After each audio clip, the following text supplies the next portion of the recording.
일레페파에서 처음 물건 사입하실 때 이거 고르면은 99% 거의 대부분 망하는 상품들이 몇 개가 존재를 해요. 일레페파에 딱 들어가서 검색해보면 진짜 예쁘고 좋아 보이는 제품도 진짜 많잖아요. 이거 가져오면 진짜 대박 나겠다는 생각들이 많이 들 때가 많아요. 또 반짝이는 액세서리 같은 걸 보면은 저도 혹할 때가 많거든요. 그래서 저도 처음에 할 때는 그런 제품들이 홀려서 장바구니에 막 담았었던 그런 기억이 나요. 그런데 그런 제품들이 생각보다 잘 안 팔리더라고요. 그래서 재고로 남는 경우가 굉장히 많아요. 그래서 첫 사입을 하실 때 피해야 되는 제품들이 무엇인지를 이제 말씀을 드릴게요. 제가 직접 겪었었던 내용들을 말씀드릴 예정이니까 첫 사입하실 때 참고하시면 좋을 것 같아요. 첫 번째는 디자인 제품을 피하시는 게 좋습니다. SNS 하시는 분들은 조금 다른 얘기긴 한데 대부분 처음 하시는 분들은 쿠팡이라든가 스마트 스토어에 판매를 하실 거예요. 쇼핑몰은요, 검색을 해서 사는 경우가 대부분이에요. 애초에 검색을 하는 사람들은 마음속에 이미 그거에 대한 구매에 대한 욕구가 가득한 상태거든요. 디자인 제품 같은 경우는 검색해서 사는 제품들은 보통 문제 해결형이 많아요. 게다가 디자인은 나만 예뻐 보이는 경우가 굉장히 많거든요. 그리고 내가 그 업계를 이미 잘 알고 있어야 돼요. 왜 그러냐면 새로운 디자인이라는 걸 내가 알고 있으려면 사전에 시장에 나와 있었던 제품들에 대한 데이터가 내가 이미 알고 있어야 돼요. 그래야 그게 새로 나온 상품이라는 걸 인지할 수가 있는 거잖아요. 그래서 저는 처음에 하실 때 문제 해결형이 아니라 디자인이 좋아서 하시는 거를 저는 추천드리고 싶진 않아요. 그런데 이런 예외 케이스는 있어요. 불사자라든가 아이템 스카우트 같은 거 이제 검색을 해보시면은 디자인이 좋은, 이쁜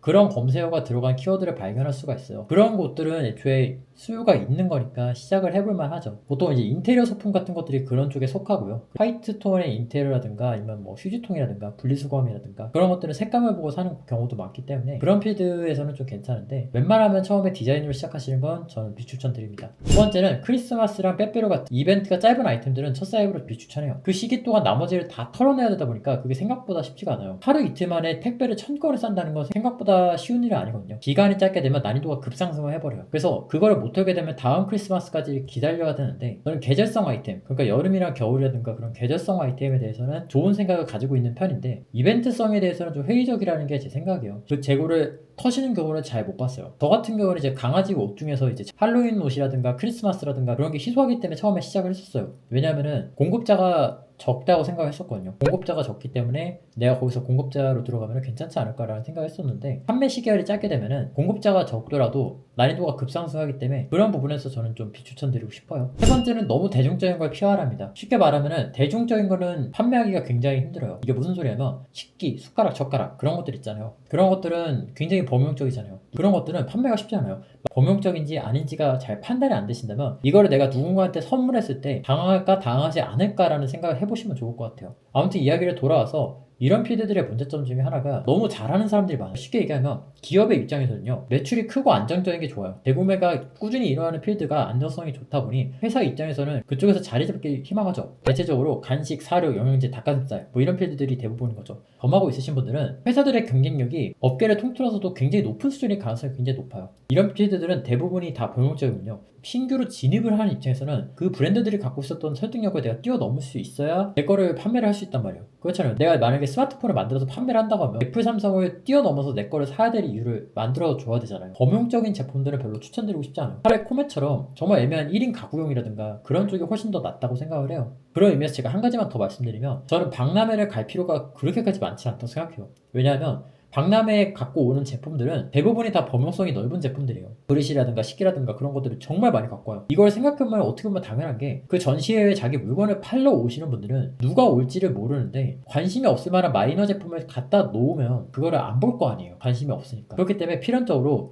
오프라인 박람회에서는 좀 범용적인 제품들이 많은 경우가 많아요. 그래서 오프라인은 굳이 갈 필요가 없고 처음에 하신다면 그런 범용적인 거는 다 피해서 하시는 게 낫기 때문에 1688에서 검색해서 찾으시는 게 훨씬 더 낫습니다. 같은 의미로 저는 그래서 굳이 이유를 가실 필요가 없다고 생각해요. 방 따뜻한 곳에서 검색을 통해서 1688에서 소싱하시는 걸 추천드릴게요. 네 번째는 100원짜리, 200원짜리 마진율 피하십시오. 예를 들어서 뭐 강아지 손가락 치수 이런 거 있죠. 그런 것들 비추천합니다. 이런 것들은 몸만 고생하고요. 필수적으로 없는 것들이라서 저는 비추천하는 편이에요. 이유가 크게 두 가지가 있어요. 첫 번째는 광고를 못 돌려요. 마진이 100원, 200원 남는 제품들은 남는 게 아예 없다 보니까 룸이 안 나와요. 그러다 보니까 이런 것들은 좀 비추천해요. 그래서 이런 것들을 보통 판매를 하시는 분들을 보면은 필연적으로 이쪽은 SNS를 사용하거나 뭐 어둠의 루트를 타야 돼요. 트래픽 가공에 그쪽. 보통 SNS 광고를 공짜라고 하는데 그게 어떻게 공짜예요? 자기 시간 들어가면서 그 컨텐츠로 광고하는 거. 필연적으로는 가공의 트래픽 같은 어둠의 루트를 쓰는 경우가 굉장히 많아요. 그런데 이게 믿고 의지할 만한 건 아닌 게 우리가 보통 전화 오는 그 광고 전화 있잖아요. 대표님 그 광고 하셨냐, 트래픽 하셨냐 그런 거 광고 있잖아요. 그거를 쓴다는 거잖아요. 두 번째는 3PL 쓰는 게 게 굉장히 불리해요. 왜냐하면 보통 택배비를 3,000원을 받는단 말이에요. 그렇기 때문에 3PL에서 물건을 보낼 때는 필연적으로 3,000원 이상인 경우가 훨씬 더 많아요. 입고비랑 출고비를 포함해서요. 왜냐하면 업체가 운영이 되려면 3,000원 이상은 받아야 이게 운영이 될 거 아니에요. 그래서 필연적으로 3,000원 이상인 경우가 많은데, 문제는 국내 택배비는 정말 10원, 20원 싸움까지 내려온 상황이에요. 제가 아는 한도에서는 CC 택배 같은 경우는 지금 더 이상 내릴 수가 없을 정도로 가격을 진짜 동결시켜 놓은 상황이에요. 그러면 내가 보내면 되지 않냐라는 말이 나올 수밖에 없는데, 이게 약간 비현실적인 게, 예를 들었을 때 하루에 택배를 100개를 산다 해봅시다. 하나를 팔았을 때 100원이 남는다고 하면은 택배 100개를 싸야 10,000원이 남아요. 택배 100개를 싸려면 박스에다 테이핑 해야 되죠. 거기다가 송장 붙여야 되죠. 이걸 하시는 분들은 창고를 갖고 있지 않기 때문에 보통 집에서 그 포장을 할 거예요. 집에서 100박스를 포장을 하는데 1시간 내에 하긴 좀 힘들어요. 공간이 좁으면은 택배를 포장해 보신 분들 아마 공감하실 건데, 작업 공간이 줄게 되면은 꼭 처리할 공간이 적어지기 때문에 필연적으로 패킹하는 그 속도가 느려집니다. 그러니까 결론적으로는 집에서 100박스를 포장하는 거나 창고에서 100박스를 포장하는 거랑은 완전 난이도가 달라요. 그리고 100박스를 하고 10,000원을 버는 게 우리가 정말 그걸 원하느냐라고 하면 저는 그건 아닌 것 같거든요. 저 같은 경우는 처음에 이제 배변 봉투를 했었어요. 배변 봉투 했었고 뭐 강아지 옷도 했었는데 그쪽도 진짜 광고비 만만치 않게 많이 들거든요. 정말 치열해요. 처음 시작하시는 분들은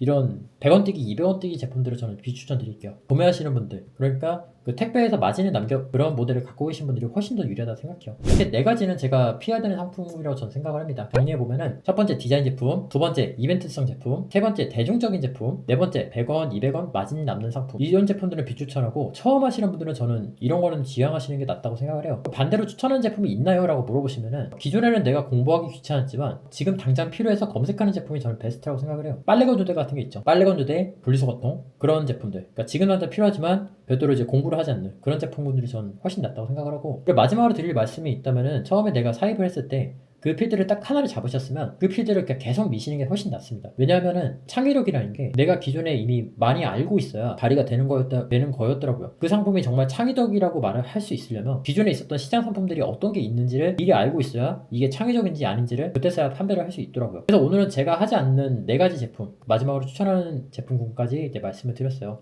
제 채널에서는 이제 비싼 강의 안 듣고 1688에서 사입하시는 거, 그런 영상도 찍어놓은 것도 많고, 그다음에 뭐 인터뷰하는 거라든가 그런 제품들 많이, 중고 사입 시작하시는 분들은 제 채널 구독해주시면 굉장히 도움 많이 되실 거예요. 그래서 궁금한 점 있으시면 댓글 남겨주시고요. 저는 다음 시간에 뵙도록 하겠습니다. 감사합니다.